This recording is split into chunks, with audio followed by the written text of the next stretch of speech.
देखिए, मैं ये कहना चाहती हूँ कि ये अभी लोअर कोर्ट का डिसीजन या उनकी सेइंग्स हो सकती है। और हम सब जानते हैं कि जब ये सारा मामला उठा था तो किस तरीके से सबूतों के साथ उन्होंने छेड़छाड़ करी। 150 मोबाइल जो है उन्होंने ख़त्म करने की कोशिश की, सारा उसका डाटा उड़ा दिया गया। अगर वो सही थे, आज जितने घड़ियाली आंसू वो दिखा रहे हैं, ईमानदारी की, कट्टर ईमानदारी की बातें कर रहे हैं, तो मैं उनसे कुछ प्रश्न पूछना चाहती हूँ। अगर वो सही थे तो क्यों जैसे ही जांच शुरू हुई तो उन्होंने अपनी ये लीकर पॉलिसी को विड्रॉ कर लिया, तुरंत वापस किया? अगर वो सही थे तो ऐसा क्यों किया गया?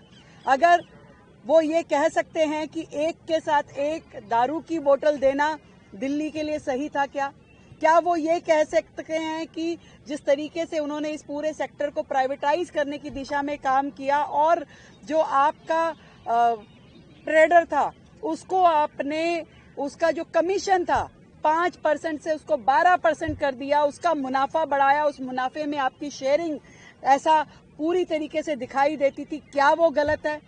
उच्च न्यायालय ने भी, सर्वोच्च न्यायालय ने भी समय समय पे अपनी टिप्पणी करके इस पे चिंता जताई। आज आप बड़े हुंकार भर रहे हैं कि हम तो ईमानदार थे। अरे ये सारी की सारी चीजें, एक चीज नहीं है, 20 चीजों में आपने दिल्ली की जनता के साथ बेईमानी की। क्या आपने शीश महल में दिल्ली की जनता के साथ बेईमानी नहीं करी? क्या आपने स्कूल घोटाले में दिल्ली की जनता के साथ बेईमानी नहीं करी? आपने कौन सी जगह छोड़ी? क्या काम आपने छोड़ा? आप जिस ईमानदारी की बातें कर रहे हैं, आज भी आप नौटंकी कर रहे हैं। दिल्ली का शीश महल छोड़ के आप पंजाब के शीश महल में जाके रह रहे हैं। आप प्राइवेट जेट से नीचे बात नहीं करते। आप कह रहे मैं साधारण आदमी हूँ, मैं ईमानदार आदमी हूँ। आपने क्या 11 साल में दिल्ली की जनता का विकास किया?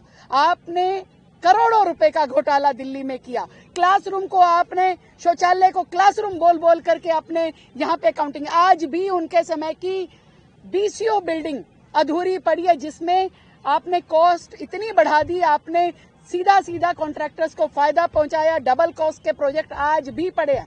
कितनी सारी आपकी योजनाओं में आज तक रोजाना घोटाले निकलते हैं कि जिसके लिए आपने सैंक्शन 10 करोड़ किया और 150 करोड़ का खर्चा हो गया, जिसके लिए आपने सैंक्शन ही नहीं किया और फिर भी सालों तक आपने उसका अमाउंट बांटते रहे और पता नहीं क्या क्या किया।